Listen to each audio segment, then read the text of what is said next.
Hello student, पिछले video में हमने हमारा चौथा पाठ गांव और शहर का कुछ भाग पढ़ा था, जिसमें गांव और शहर दोनों की बातचीत में वह खुद अपनी अपनी प्रशंसा करते हुए दिखाई देते हैं। बच्चों, ऐसी कहावत है कि गांव ईश्वर ने बनाया है और शहर आदमी ने। ग्रामीण लोग सादा जीवन जीने वाले और परिश्रमी होते हैं।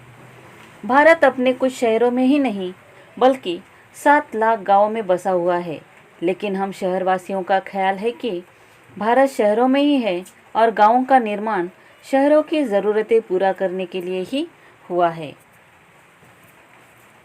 अब पाठ में आगे देखते हैं। शहर कहता है, यह तो तुम अपने बारे में अपनी पुरानी और रटी रटाई बातें दोहरा रहे हो। अरे, दूध मिलता है गांव वालों को, शहर में तो मोल का मिल भी जाएगा, गांव में तो मोल का भी नहीं मिलता। हाँ, कच्चे माल वाली बात तो मैं मानता हूँ। गांव कहता है, भैया, हमारे उपयोग से जो दूध बचता है वह शहर भेज दिया जाता है। तुम्हें तो धन्यवाद देना चाहिए। देखो भाई, अब गाँव का रूप बदलता जा रहा है। स्वतंत्रता प्राप्ति के बाद गाँव और शहरों को आपस में जोड़ने के लिए पक्की सड़कों का निर्माण होता जा रहा है। शिक्षा और स्वास्थ्य रक्षा की सुविधाओं के प्रसार के लिए गांव-गांव में स्कूल या अनौपचारिक शिक्षा केंद्र और थोड़ी थोड़ी दूर पर अस्पताल खोले गए हैं। विद्युतीकरण का कार्य भी तेजी से चल रहा है। जगह जगह पानी की टंकियां भी बन रही है। बच्चों, आज़ादी के बाद से ग्रामीण जनता का जीवन स्तर सुधारने के लिए ठोस प्रयास किए गए हैं। ग्रामीण क्षेत्रों में आधारभूत सुविधाएं जैसे कि स्कूल, कॉलेज, स्वास्थ्य सुविधाएं, सड़क, पेयजल, विद्युतीकरण आदि का प्रावधान किया गया है ताकि उन्हें असुविधाएं न हो। तो शहर कहता है, तुमने पशुपालन के लाभों का तो खूब गुणगान किया, लेकिन बेचारे पशु के लिए क्या आप कहीं चारागाह बच पाए हैं? यानी कि पशुपालन गांव में ही होता है, तो पशुपालन के लिए उन्हें चारागाह बच पाए हैं। चारागाह यानी कि घास का मैदान, एक भूमि जो घास और छोटे पौधों से ढकी हुई होती है, जो चराई वाले जानवरों, विशेष रूप से भेड़ या मवेशियों के लिए उपयुक्त होती है, यानी कि चराई भूमि। लोगों ने पास पड़ोस के वनों को काटकर और चारागाह को जोतकर खेतों में बदल दिया है। ऐसा लगता है कि वन संपदा और पास पड़ोस की हरियाली के लाभों को गांव के लोग भूल गए हैं। तो गांव कहता है, भाई, यह बात तो मैंने स्वयं बताई थी कि जनसंख्या की वृद्धि से अनेक कठिनाइयां उत्पन्न हो गई है। जनसंख्या की वृद्धि यानी कि किसी भी क्षेत्र में लोगों की संख्या बढ़ने को जनसंख्या कहा जाता है। परिवारों का आकार बढ़ता गया, लेकिन खेती की भूमि तो सीमित ही है। अतः लोग परिणामों की चिंता किए बिना वनों को काटते गए और चारागाह को खेतों में बदलते गए। इसके दुष्परिणाम तो हमने देखे ही है। शहर कहता है, सच्चाई यह है कि हम दोनों ही जनसंख्या वृद्धि से उत्पन्न अनेक समस्याओं का सामना करना पड़ रहा है। तुम्हारे यहाँ के बहुत से युवकों ने नौकरी या रोजगार पाने के उद्देश्य से मेरे क्षेत्र में आकर डेरा जमाया है। इसके परिणाम स्वरूप सबको शिक्षा, स्वास्थ्य रक्षा, रोजगार, आवास आदि की सुविधाएं सुलभ करना कठिन हो जा रहा है। हाँ, एक बात अवश्य है कि जनसंख्या वृद्धि के परिणामों के बारे में लोग सचेत होने लगे हैं। लोग चाहते हैं कि चारों ओर का वातावरण हरा भरा बना रहे। गांव और शहर दोनों क्षेत्रों में वानिकी और वृक्षारोपण का कार्यक्रम चलाकर हरियाली बढ़ाने के प्रयास किए जा रहे हैं। यह एक शुभ लक्षण है। बच्चों, जिस तरह से गांव में खेती होकर भी किसानों के बेटे पढ़ लिख कर कुछ नई नौकरियां कर रहे हैं, तो उन्हें खेती करना अपमानजनक लगता है तो वो क्या करते हैं, गाँव में काम करने आ जाते हैं, शहर में काम करने आ जाते हैं। तो इस तरह से उनके परिवार यहाँ पे आने के बाद यहाँ की जनसंख्या शहरों में भीड़ भाड़ बहुत बढ़ रही है। तो इसीलिए यहाँ की ज़मीन कम कम होती जा रही है। जो खेती करने लायक ज़मीन होती है उस पे भी घर बनाकर उन लोगों की व्यवस्था करनी पड़ती है।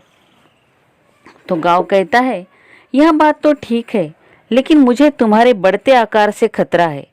जनसंख्या में लगातार हो रही बढ़ोतरी के कारण लोगों को आवास की सुविधाएं सुलभ कराने के लिए नई नई आवासीय बस्तियां बनाई जा रही है। इसके लिए पास पड़ोस के गांवों की खेती की भूमि का अधिग्रहण किया जा रहा है। फलतः कृषि योग्य भूमि की कमी होती जा रही है।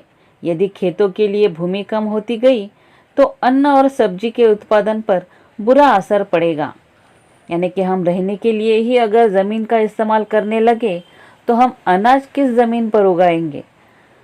तो इसीलिए सब्जी और अन्न पर इसका असर बुरा पड़ सकता है। शहर कहता है, परिवार चाहे शहर में रहे या गांव में, उन्हें समझदारी से काम करना होगा। यदि परिवार का आकार छोटा होगा तो सभी सदस्यों को भोजन, आवास, स्वास्थ्य, शिक्षा, मनोरंजन आदि की उचित सुविधाएं प्राप्त करना सरल होगा। हम कहते हैं ना, छोटा परिवार सुखी परिवार। जितना परिवार सीमित होगा उतने ही परिवार को सुख सुविधाएं ज़्यादा मात्रा में मिल सकेंगी। मेरे बढ़ते आकार के बारे में तुम्हारी बात अवश्य सही है। बढ़ती आबादी के अतिरिक्त कुछ और कारण भी मेरा आकार बढ़ाने में सहायक है। यानी कि जनसंख्या ही केवल मेरा आकार, शहर का आकार बढ़ाने का कारण नहीं है। तो इसके लिए कोई और भी कारण है, कई और कारण है, जैसे कि कारखानों की स्थापना, नए कार्यालय, स्कूल, कॉलेज, अस्पताल आदि खोलने के लिए भी अतिरिक्त भूमि की आवश्यकता होती है। परंतु मेरे क्षेत्र में बने सामान का लाभ गांव और शहर दोनों जगहों के लोग उठाते हैं। यानी कि जनसंख्या ही केवल एक कारण नहीं कि शहर का आकारमान बढ़ रहा है। इसके लिए शहरों में कारखानों की स्थापना होती है, नए नए कार्यालय बनाए जाते हैं, स्कूल कॉलेजेस के लिए बड़ी बड़ी इमारतें बनाई जाती है, अस्पतालें खोले जाते हैं। तो इन सभी के लिए जगह का होना ज़रूरी होता है। और उन जो जगह पर हम खेती करते हैं उन्हीं जगहों पर यह कार्यालय और ऑफिस बनाए जाते हैं। तो इसका लाभ केवल शहर वालों को ही नहीं, तो गांव वालों को भी इसका लाभ अवश्य मिलता है। तो गांव कहता है, हाँ, सच तो यह है कि लोगों को जीवन की आवश्यक वस्तुओं को सुलभ कराने में हम दोनों का योगदान रहता है। मैं अनाज, फल, दूध, घी, लकड़ी आदि देता हूँ, तो हर दिन काम में आने वाली वस्तुओं की आपूर्ति तुम करते हो। इस प्रकार हम दोनों एक दूसरे के सहयोगी एवं पूरक हैं। हमारे निरंतर विकास से अलग अलग गांवों को शहरों का ही नहीं, संपूर्ण भारत का स्वरूप बदलता जा रहा है।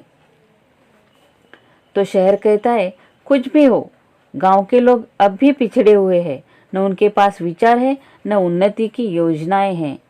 यानी कि शहर कहता है, चाहे तुम कितना भी बदल लो, लेकिन तुम्हारे गांव के लोग जो हो वह अंधश्रद्धा, सीमित विचारों के लोग रहते हैं, नैरो माइंडेड रहते हैं। तो इसीलिए वहाँ पे विकास ज़्यादा नहीं हो पाता है। तो गांव कहता है, अरे भाई, देश को एक से एक बढ़कर कवि, लेखक, कलाकार, सामाजिक नेता, देशभक्त, समाज सेवक गांव ने ही दिए हैं। गांव के लोक नर्तक और लोक गायक भारतीय संस्कृति की पताका विदेशों में फहरा रहे हैं। और तुम हो कि गांव को पिछड़ा हुआ कहते हो। तुम्हारे ये गगनचुंबी भवन उन्हीं के हाथों द्वारा बनाए गए हैं। पढ़े लिखे लोग कोई बिल्डिंग बांधने का काम करते हैं क्या? नहीं। लेकिन गांव के लोग मजदूर होते हैं तो वह क्या करते हैं, अपने हाथों से इतनी बड़ी बड़ी बिल्डिंग्स बनते हैं। तो गगनचुंबी भवन उन्हीं के हाथों द्वारा बनाए गए हैं। खदानों से खनिज संपदा उन्होंने ही निकाली है। तुम्हारे कल कारखाने उन्हीं के बलबूते पर चल रहे हैं, यानी कि कल कारखानों में भी काम करने वाले लोग अनपढ़ लोग होते हैं और वही लोग कारखानों में मजदूरों का काम करते हैं। तुम्हारे सड़कों पर बसें भी वही चला रहे हैं। पुलिस और सेना उन्हीं के बल पर देश की आंतरिक और बाह्य सुरक्षा की बागडोर संभाले हुए है।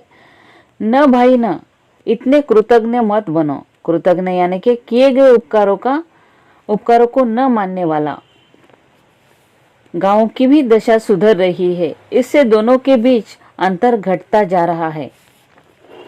तो शहर कहता है, सच्चाई तो यह है कि बहुत समय पहले मैं भी एक गांव था और धीरे धीरे बढ़ने से आज मेरा यह रूप बन गया है। हम दोनों की प्रगति से ही राष्ट्रीय विकास का मार्ग प्रशस्त होगा। मेरी उन्नति तुम्हारी उन्नति से जुड़ी है, वैसे भी तुम मेरे बड़े भाई हो। शहर गांव को अपना बड़ा भाई कह रहा है और हम दोनों के विकास से ही राष्ट्रीय विकास होगा, राष्ट्र का विकास होगा और राष्ट्र का विकास होने से हमारे देश का विकास होगा। इस तरह की सोच शहर रखता है। तो गांव कहता है, यह हुई ना बात भैया, हम दोनों सदा से एक दूसरे के पूरक है। मेरी परिश्रमशीलता बनी रहे और तुम्हारी कार्य कुशलता और वैज्ञानिक दृष्टि। जियो और जीने दो, यही तो समाजवाद है। सर्वे भवन्तु सुखिन, यानी कि सबका मंगल हो, सब जन सुखी रहे। अच्छा भाई, मैं तो चला खेतों की सैर करने और तुम संभालो अपने कारखानों को। बस एक अंतिम प्रार्थना है कि पश्चिम की चटक मटक की नकल में भटक मत जाना और प्रगति की चकाचौंध में मुझे भूल मत जाना। याद रखना, भारत की आत्मा गांव में ही निवास करती है। जिस तरह से हम कहते हैं पश्चिमी चटक मटक यानी कि पाश्चात्य संस्कृति का अंधानुकरण करना, वैसे ही भारत के लोग हम कहते हैं कि वासुदेव कुटुंबकम हमारा यह ध्येय है, वाक्य रहा है। किसी भी सभ्यता को सीखना बुरी बात नहीं है, लेकिन यह भी जरूरी है कि हम पाश्चात्य सभ्यता का अंधानुकरण करने की बजाय अच्छी बातें सीखें और अपनी सभ्यता को समृद्ध बनाएं। तो इस पाठ के माध्यम से हमें गांव और शहर के महत्व को बताया गया है। आशा है ये पाठ आपको समझ में आया होगा।